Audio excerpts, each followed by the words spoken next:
Radio. This is Pet Life Radio. Let's talk pets.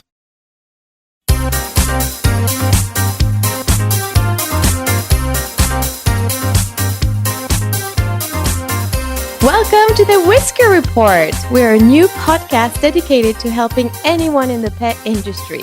Whether you're in animal welfare or for-profit pet company, get some PR and buzz for your nonprofit or business.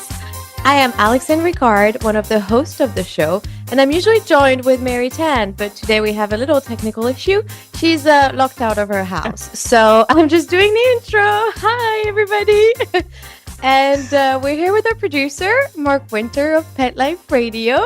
Mark, how are you? You're not locked out of your house. I'm not locked out of my house. And if I was, it's only 70 degrees outside. So it's okay. It's not fine where Mary is. Yeah, Mary is in Minnesota and it's currently 5 degrees Fahrenheit. And we haven't heard from her in a few minutes. So we hope she's okay. Maybe she froze up and she's just like an icicle and she's standing there holding the phone. Oh, poor Mary. We're thinking of you. And so we're so honored to be part of the Pet Life Radio Network. And we're here to show you that you can do PR for yourself. And we're going to help you each and every week. And today we have a fellow podcast host who Mark knows very well as he's also producing her show. Isabel Alvarez Arata wears so many hats that it was so hard to choose which one to tell you about. But she's a pet entrepreneur with a passion for content writing and marketing.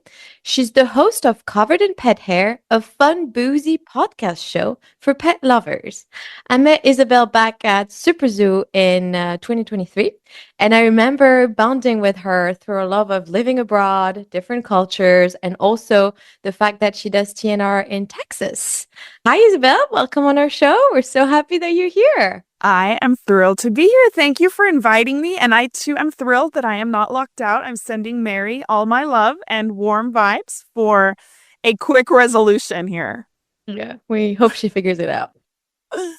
Isabel, can you give a little introduction of yourself and maybe how you started to work in the pet industry? Because that was not your background at the beginning, was it?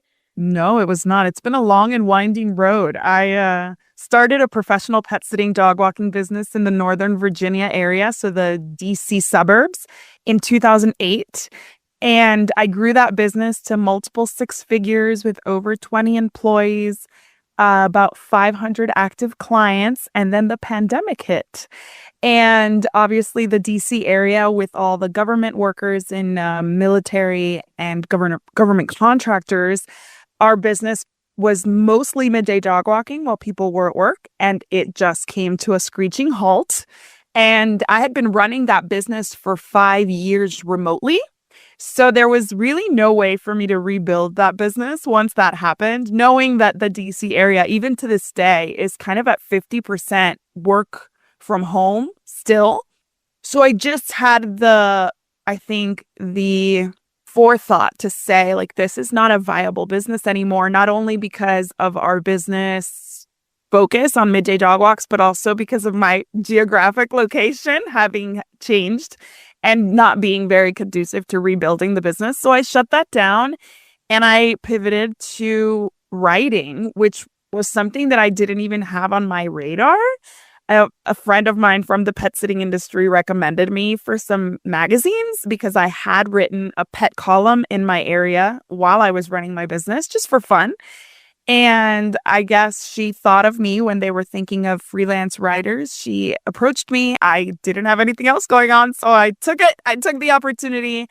And now I write full time. I write for pet businesses specifically. I also write for magazines still, but the journalism work is a lot less of what I do.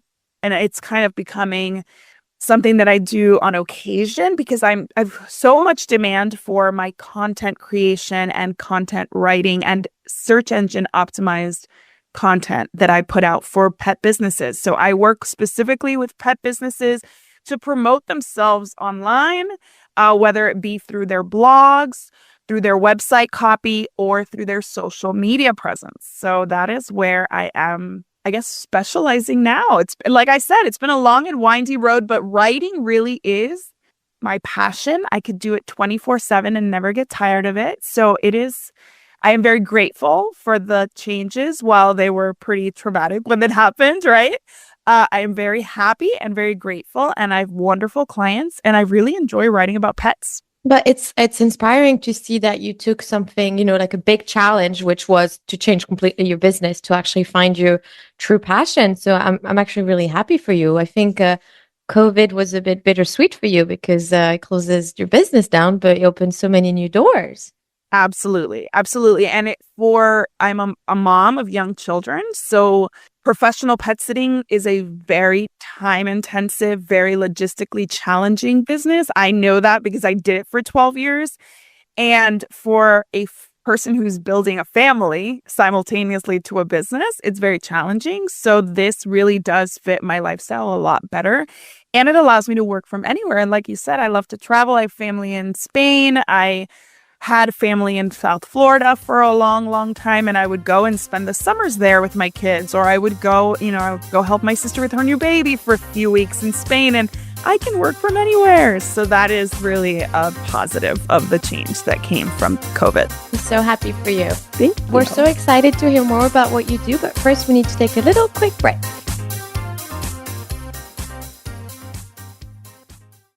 Take a bite out of your competition.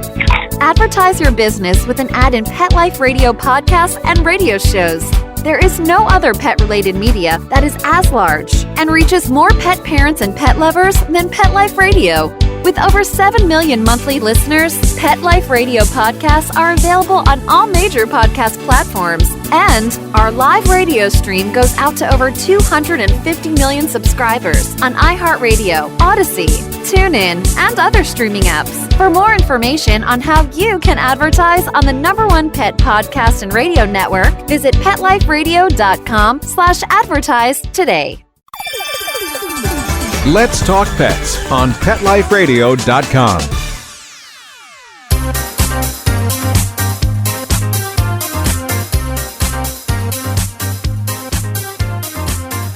And we're back with Isabel. So, Isabel, you were just talking about your pet sitting business in Virginia. That was quite successful.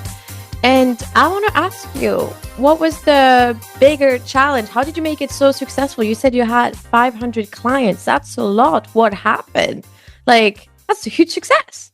Yes, it was very successful. I think that the demand was obviously there.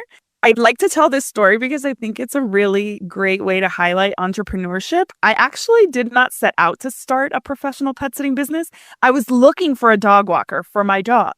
And the businesses that existed were so busy that they never called me back. I would joke that here I am, 16 years later, still waiting for a return call from all of those pet sitting companies that I reached out to. They were so busy. And I had done pet sitting, during college just to help my family's friends or my neighbors.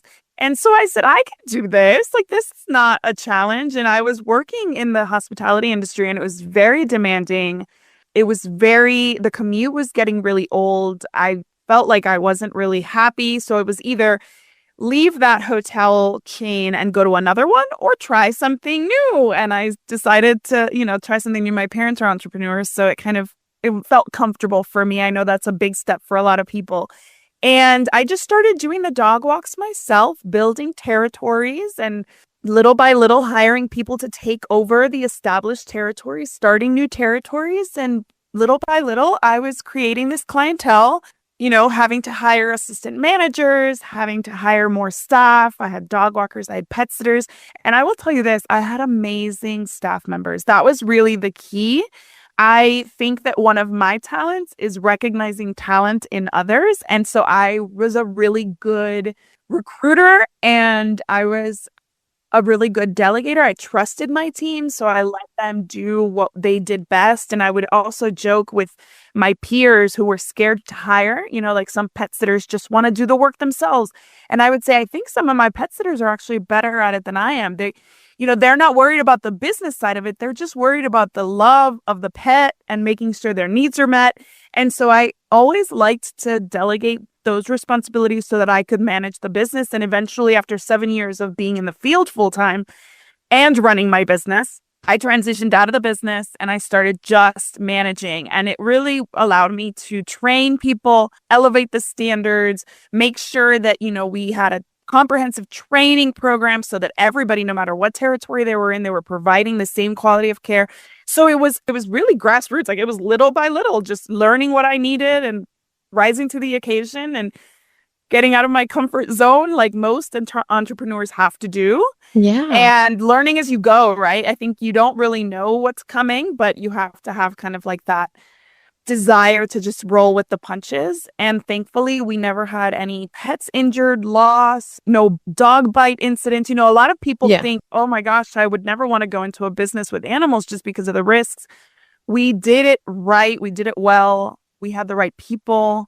We qualified our clients well, so we knew they were a good match for us. So we really had a 12-year run where we set standards for even our industry. I won an award. The National Association of Professional Pet Sitters awarded my business the 2012 Business of the Year award. So it was really a labor of love, as most small businesses are, and just finding the right people to expand the vision and mission of the business. Good for you. But I just wonder, so to have that many clients, to grow so much, did you focus on marketing, or was it more like community outreach, mouth to mouth? Like, how was it? Well, interestingly, I think that I came into it in 2008 when most businesses were just starting to get their websites. So having a website was always on my radar, always doing it right. I'm a writer. Naturally, I always have loved to write. So my copy was good. So that digital marketing aspect was always part of my business. I was young compared to a lot of my peers in the industry. A lot of the peers in the industry were retirees who started a small business in pet care. And so I was more comfortable with social media and online marketing. And absolutely, most of my clients came from just Google searches, organic search results where my business showed up on top. And we did that for a very long time. Eventually, obviously, there was a little bit of paid ads online. We did some AdWords kind of campaigns. We did a lot of social media where we showcased what we were doing, told our story.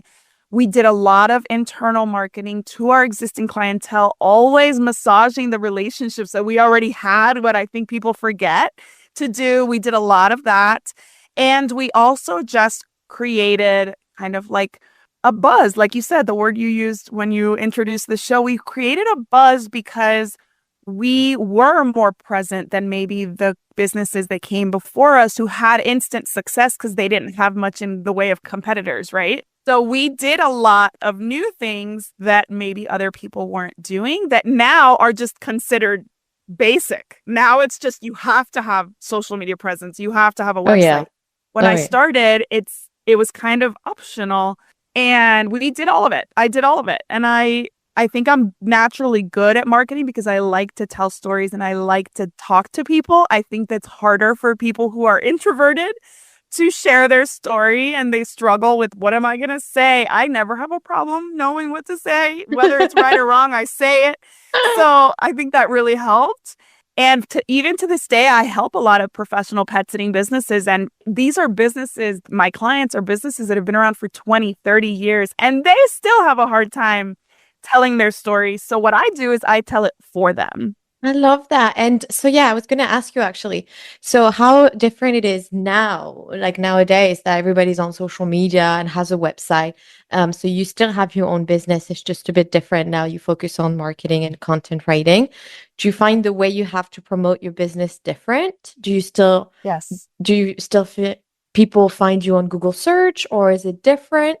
It's totally different because really B2B and B2C are different, right? Business to business is mostly referral. For me, it's really mostly referral. I'm sure you see that, at Whisker Media. So I see that more because I worked with these people. They were my peers. They were my colleagues. We would go to conferences together. We were in the same kind of trenches for a long time. And now they reach out to me because they know I understand their business and they know I understand what they do and what their clients are looking for and what their challenges are. So it just works. But when you're advertising to consumers, You have to use every means possible. And one of the things that helped me, and that, you will obviously resonate with this, is that I started to write a local pet column while I ran my pet care business. And I got so many clients for that. And I remember, I think I made $25 for each column, which honestly, I would have done it for free, but they offered me 25, so I took it. Yeah, take what you get. Exactly. But the only thing was that I would say, like my byline said, Isabel Alvarez at the time, owner of the Wag Pack, professional pet care, pet sitting, dog walking. So I know I got clients from that. And it was worth it, because even though I was a new writer and I was nervous and I would edit for like 3 hours for that $25, it was presence and it was credibility. And so now I talk to my clients about getting in the media for that credibility, but also creating your own media channels on your platforms, whether it's your website or social media or whatever it is, because then maybe the media will take notice if you are putting yourself out there as an expert in your field. Exactly. That's exactly what we tell our clients, is that you should put yourself out there. You should promote yourself as the expert in that field. Yes. And Mary had me write my first article for Pet Age a couple of weeks ago about Gen Z workers. And I was, it was my first article. So I was like, redoing it, rewriting it, deleting everything, rewriting it. I think it took me like a week, and I was like so stressed about it. But Mary was like, Alex, you're a Gen Z expert now. And I was like, yes, I am. Exactly. And this is the thing. I think a lot of people, especially in the pet industry, they like the industry because of the pets and the connection that they share with the pets. And a lot of them are very humble. A lot of them have so much knowledge, but they feel like, well, I'm not like a professional dog trainer through whatever, expensive program, so I don't know. And I'm like, you've been working face to face with dogs or cats or both for 20 years. You've cared for thousands of pets in that time. So you are an expert. And it's funny to see their reactions like, I don't know, I'm not convinced I'm an expert. And I'm like, I am telling you that you know more than you think you do, and that people want to hear about it, because I think that's really what it comes down to, is that a lot of pet people want to just put their head down and work. Right? They just want to care for the pets. They just want to fix the problem with the dog behaviors their clients are coming to them with. They want to, plan the holiday pet care so that everybody, has a wonderful trip and the pets are taken care of, and all the services that they offer. They just want to focus on those. But you can't, in this day and age where competitors pop up at any moment, you can't just do that, because then when those clients move away or that pet passes away, you don't have anybody to replace them with, right? So like, it's really, the challenge now is to think about the clients you have, the clients you need to replace those clients, the growth that you want to see. All of that has to come into play. And when you're putting your head down and just focusing on the pets, like, it's really hard for people to take notice, especially with so much noise and potential competitors out there. Gen Z is the perfect example of who's going to come in, and say, I want to start my own pet care business. I can walk dogs, I can take care of cats. And they'll come in and, the person who's been in business for 20 years will all of a sudden say, why am I not getting so many leads anymore? And it's because they were kind of resting on their laurels, right? Yeah. And I think Gen Z is also really good at storytelling, because we grew up with social media. Correct. Invented the vlogs, right? When you're just talking to your phone about your day and everything. So we're doing storytelling all day, every day to even our friends. Correct. Which the older generation are not doing. I mean, I've never seen my mom doing a vlog about her day, right? My mother would rather go, to the doctor for a painful procedure than ever vlog her day. She would say, and it's the same idea of, why would I do that? Nobody cares. Who wants to know about my day? And as a professional pet sitter, who I think has an amazing job, because professional pet sitters and dog walkers and dog trainers, some specialize in very difficult things, but there are dog trainers that specialize in puppies, right?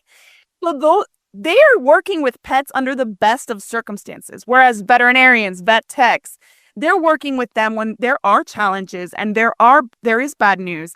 So for me, when I was a pet sitter, I would say my clients always love me because, like, when I walked in, I was like, J-Lo walking into, like, I don't know where, to like a fancy restaurant in New York.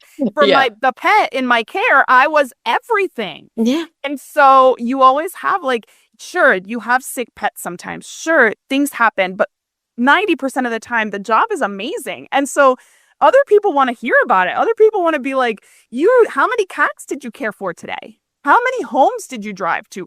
How many dogs did you walk at one time? How many puppies were at this dog training class? And how many times did you have to stop to pick up an accident? Those things people want to know. It's like this curiosity that we have, especially especially those people who are sitting in a 9-to-5 desk. They want to know what the pet sitter was up to today while they were, crunching numbers in the accounting department. Exactly. So we cannot stress enough how important storytelling is for your business. So focus on that for sure. Promote yourself. And a way Isabel do that is you're a keynote speaker, right? Yes. So you do public speaking? I do. I started doing that when I was in the industry. And it was one of those things where they wanted a member of the association to, like, do a little, 10 things I learned about pet sitting in my first year or something. And I was like, I'll do it. Right. Yeah. Like, I've always been one of those people who I don't need to be perfect. I don't have a lot of, like, concerns about being in public. I know some people don't like to be the center of attention. I love it. So I was like, I'll do it, and I've always been a big volunteer. Like, when there's nobody else to take a job, I'll do it. I'll knock it out. I feel like you're a very yes person. I am. And you know what? I do believe that the more we say yes, the more the universe says yes to us. So I'm like always like, let's do it. Let's collaborate. Let's team up. And so I would start saying, sure, I'll do that for a webinar where maybe 3 people showed up. And then they started to see that I enjoyed it and that the participants enjoyed it. So they asked me maybe to do something a little bit bigger. And this year, 16 years, 17 years almost into my career in the pet industry, I was the keynote speaker at the National Association of Professional Pet Sitters Conference in Georgia. And I've spoken at the Texas Pet Sitters Conference. I'm their annual MC for their conference. So I am the one who, like, keeps track of scheduling and makes sure everything goes off well. And I was also invited to other things that maybe have happened online. Mm-hmm. I always say yes. I always, as long as my schedule allows me to properly prepare for it. I love to cooperate and I love the industry I'm in. I really do feel like pet sitting and dog walking is like the ugly stepsister of the pet industry. Nobody thinks of the pet sitters or dog walkers until they need them.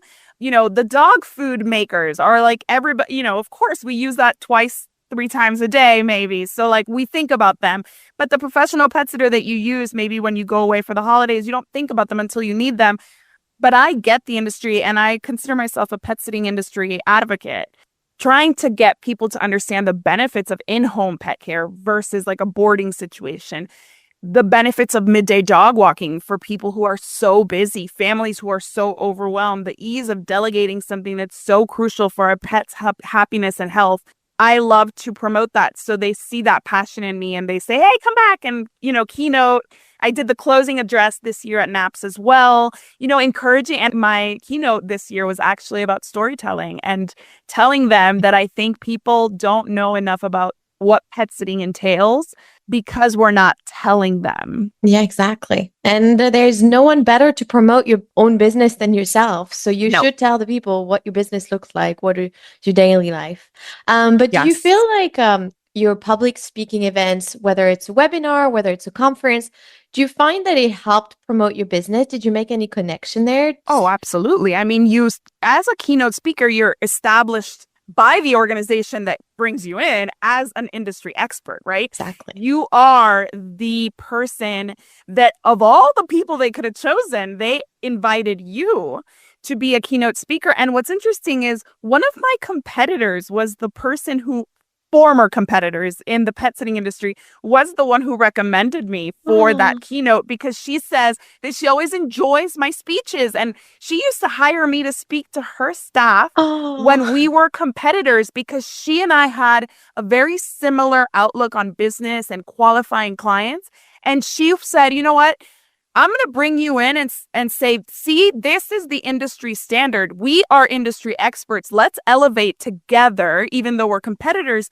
And that is why she asked me so many years later to come back, and the association invited me to come back, and they could have chosen anybody. So of course it speaks to me as somebody who stands out as an industry expert, and if nothing else, an industry advocate, right? Because I am passionate about this industry. I love that. So instead of seeing your competitors as the enemy, see them as an inspiration. Oh, for sure. I don't believe in competitors. In my business for content creation, I only work with one person in each market, just because I want the voice to be really unique and stand out in the crowd. I will do copywriting for like a website, but the blogging, I only take one client in each market. But I always tell my clients, tell me about your colleagues in your industry, because we're going to write about what we can do, but maybe there's somebody who services a city nearby that we can also talk about. Maybe there's somebody that specializes in medicating, very ill pets, or sub-Q or insulin shots, and you don't do that. Somebody that was a former vet tech, we can talk about them, and it still helps our platform. It helps our blog and our credibility, and that EEAT for Google, right? It boosts that while also contributing to the pet parent community in your area, giving them resources, because that's really what content is. It's education and resources that makes you stand out as the industry expert. So networking, I never see competing businesses from the owner perspective as a competitor, because everybody has a specialty. Everybody has a niche. Some people are great with puppies. Some companies I only trust with my old geriatric, senior, special needs dogs. Some people are going to be focused on budget. Some people are going to be focused on, availability of schedule. Everybody's got different problems to solve. So, and not every business is for every client. So partnering within your local community means that you can say, I'm sorry, Mr. Client, I'm not the best pet sitter for you, but this person is a great resource. And you never know, that person might turn around and give you a great Google review. Like, I couldn't work with them, but I called them and they gave me great resources. I really think they're a great company. You never know what you're going to get. So always giving, right? In the hopes of it all working out in the end. I absolutely love that. And I think people should do that more often instead of seeing people as the enemy. So I really like that advice. So talking about those public speaking events, you also are a big networker, because that's how I met you, at like a networking event. And I want you to tell people how important it is that you put yourself out there in those networking events that can be a bit uncomfortable, because sometimes you don't know anyone and you actually have to mingle with people. And I hate being the center of attention. So I'm the opposite of you in that way. And I know that sometimes I find it really hard. I remember when I met you, I was with Mary and I was like, I think that's covered in pet hair. I think that's covered in pet hair. Mary was like, you need to go talk to her. And I was like, oh God, okay. And it was so hard for me to just go to you and be like, hi, are you the podcast covered in pet hair? I am honored that you picked me out of a crowd. I love that so much. And I do think that it's easier for people like me who are extroverted to go in and be like, hey, but the reality is you're offering a service. You want your community to know about that service. What good is that service if nobody knows about it? It's like if a tree falls in the forest, right? And nobody's there to hear it. Yeah. Does it make a sound?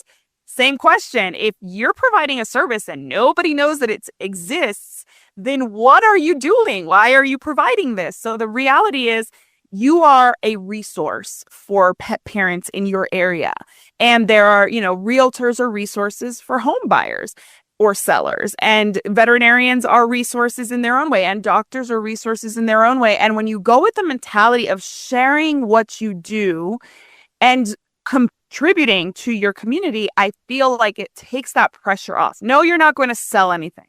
Yeah. No, you're not going to connect and meet people in like a cheesy, salesy way, which is, I think, what holds people back. It's like, I have to go with my business card and I have to have like a spiel to share. Just go and say, hey, hi, I'm Isabel. How are you? What brings you here today? And start a conversation and let things happen organically. And the reason, case in point, I went to a Chamber of Commerce event when I was running my pet sitting business. And that's how I met the publisher of the local newspaper that then brought me on as a writer with zero experience. All I had to show her was my newsletters that went out to clients. That's all the writing I had really done. And they liked that enough to give me the position. And I was very bold. I was 30 years old. So like really still quite young when I look back. And I said, do you all have a pet column? She said, no, we've been thinking about it. I was like, I'll write it. Here you go. Zero experience, zero anything. I'll write it. And I really was saying, I didn't say for free, but what I meant was, give me the opportunity. I'll do it for free, right? Yeah. Just because, again, I have this knowledge. I have this service. Let me contribute and see what happens. And so when you go with that kind of idea that you're just sharing and you're just learning about what other resources are there. Maybe you're a pet sitter and you want to meet realtors, right? Because those realtors know where the pet-friendly living areas are. Maybe you can refer to them. Maybe you go thinking, hey, I want to write blogs about people in my area that are pet-friendly. Let me go meet some realtors. Let me go meet some cleaning companies. Let me go meet some flooring companies and just, hi, you're a flooring company. I'd love to write about you. And can I interview you and give me 3 reasons why vinyl plank is a great thing for pet owners, right? Think outside of the box. Think about ways that you can connect with people without a sales pitch. Like, what can I do for you? Can I write about your business? Can you give me some of your expertise about flooring, carpeting, cleaning, buying a home with pets? What should I be thinking about? What neighborhoods are most pet friendly? Can I interview you and feature you in my blog? And then now you have a connection. Now you have something for your social media and because I reuse everything. So we start on the blog and then now we're going to tag them on social media. We're going to make a meme maybe. We're going to make a graphic. We're going to maybe do a reel about that conversation I had with somebody. So my husband always teases me. Everything is content. Everything is content. And it's true because everything is content. These days, like you said, we want stories. We want to hear what people are doing. We want to see those partnerships in the community. If you're working solo, you're on an island. There are so many people out there who want your services or products. And the only way to reach them is to get to know those people who are in the same world. Your pet parents, your pet lovers, I have a realtor friend here who I know through the military, and I had him on my show. And we talked about the challenges of finding pet-friendly rentals. And that was a really great show because there are people out there who really are struggling to find a place to live because they have pets. And did it do anything for him? Not really. I mean, he was able to share it. He's like a top producer. So like it didn't get him any clients, but now he is, forever on the internet as an expert in helping people find homes when there are challenges, whether they're pet or something else. So thinking about how things are not sales, like there's not an immediate sale coming, but everything is a seed you plant, makes it a lot more palatable to attend these events and kind of just like not put so much pressure on yourself. Like you are the representative of your business. All you have to say is hi. If ever, you have a client who needs a pet sitter, if anybody, as a realtor, for example, the solution you offer is you can walk dogs while they're showing houses, right? Let's team up. Like I'll walk the dogs while you show the house. And that's a solution the realtor's probably been looking for a long time because nobody likes to show a house when a dog is barking from their crate. It's maddening, right? Yeah, that is very true. Think about the ways that you offer solutions and think about the ways that you can contribute to your community and take the sales out of it. I love that. And I have a little quick question before we end the show. It's about your rescue part of it. So I know you do TNR in Texas and you're also a big rescue advocate. Remember about our conversation. How do you use the rescue world to promote your business as well? And how important it is for you to do rescue even for your personal branding. I know we're not doing rescue to, Yes. for ourselves. I know that, but I think that it's part of my passion, right? Like I am such a rescue advocate. I am constantly educating about the myths of all rescues have issues, or all rescues have behavior or trauma. And I'm like, every animal's an individual. I like to forget where they came from and look at them at face value right now. And can I work with this animal? Can I help them from where we are and what I have to give? So I'm always educating, whether I'm, writing for my clients. And we talk about, for example, a couple weeks ago was, celebrate Shelter Week. I wrote for all of my clients, highlighting shelters in their areas that stand out as really doing what I call the Lord's work, right? Helping. Yeah. They help the community. They keep our houses and our neighborhoods safe by doing TNR, by picking up strays, by making sure that there are no, rabid dogs running rampant in our areas, right? Like they do so much that I think people forget. So it's important for me to educate and remind people of how important rescues and shelters are for our communities. And I also feel like it is our responsibility as pet lovers. If we can't support by doing TNR, we can't support by fostering, then maybe we support by donating. But those things, if we really truly care about not only the animals, but our communities, getting involved is really an important part of being an active member of your community, of your city, of your state. Texas is a very big state. I can only help in El Paso, and I support New Mexico too because I'm 10 minutes from Las Cruces. So I adopted my cat from a, shelter or rescue in Las Cruces, and I support them every month with a donation on his behalf. And I try to remember that these rescues and shelters are doing such important work for our quality of life, not just the pets' quality, like the animals in question's quality of life, that I want to include it. And so I'm a Mission Meow partner, which is a really wonderful organization that, kind of funds big projects for rescues and shelters. And so that comes straight out of my business budget. Every month, that goes straight to them because I believe in what they're doing. I believe in the importance of the work that they're doing, and that's at a national level. And I also believe in helping locally. And so once my kids are older, I want them to join in TNR. I think it's really important to teach future generations about contributing to our community. And I am passionate about pets, but there are people who are passionate about special needs children or the elderly or the disability community, and whatever you're passionate about. And in our case, we're on a pet podcast, so we can all assume we're passionate about pets.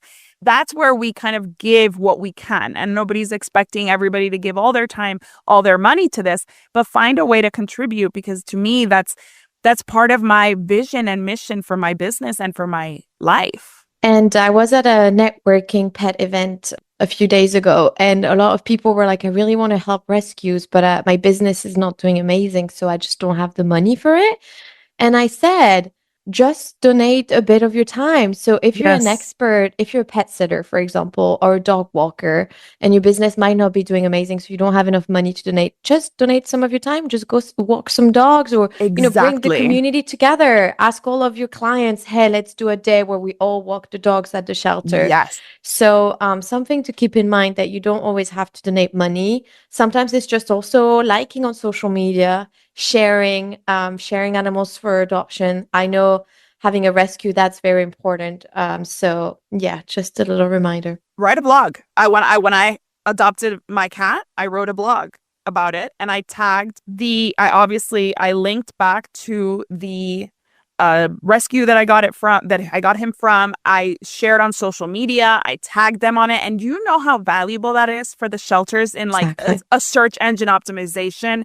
In that realm, any link that you give them is love, and it grows their credibility, it grows their following. So that doesn't cost you anything than maybe an hour to write the blog. And honestly, if you don't have an hour to write the blog, just post a picture and tag them on social media that they can maybe reshare. And then now you're helping each other because they shared it and now their followers see you.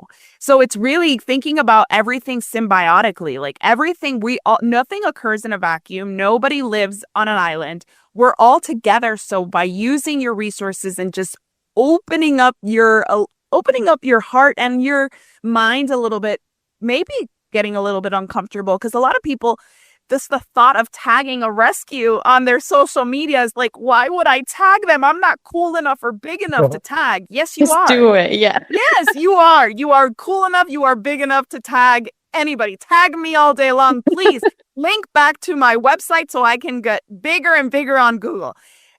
Everybody wants that love. So don't feel bad about it. Talking about that, Isabel, where can people find you? Can you give us your socials or your website? Yes, I'm covered in pet hair everywhere. Online and in real life, I am covered in pet hair. I have a website, coveredinpethair.com. I'm on Pet Life Radio as Covered in Pet Hair. All of my socials are covered in pet hair. And what you'll see a lot of is mostly clips from my show, pictures of my cat, pictures of my kids, pictures of my life that I just share. And in all of the things that I try to share, I try to promote rescue. I try to promote education. I try to promote kind and gentle pet parenting, positive dog training techniques, cat training techniques. I specialize in cats and dogs. So if you're looking for something about exotics or birds, I'm not your girl. But if you want to look at cats and dogs all day, I have 2 dogs and a cat, 2 kids, and it's a lot. And I'm a busy lady and I travel a lot, so I share a lot. And the goal of sharing is to connect with people, because really at the end of the day, we're all humans, all on the same mission to help animals, right? So those are the people that I'm looking to connect with online. So if you're one of those people, please find me online. Yeah, and everything is connected, and we know how busy you are. So thank you so much for joining us today. And this is a wrap for this show. So we're so excited to be doing this for all of you out there who are making life better for the animals. You have a question you want us to answer? You just reach out to us on Instagram or Facebook under Whisker Media, and we'll try to answer it in a future podcast episode. And as we always say, bark loud and purr smart. Bye, guys. Let's Talk Pets, every week on demand, only on PetLifeRadio.com.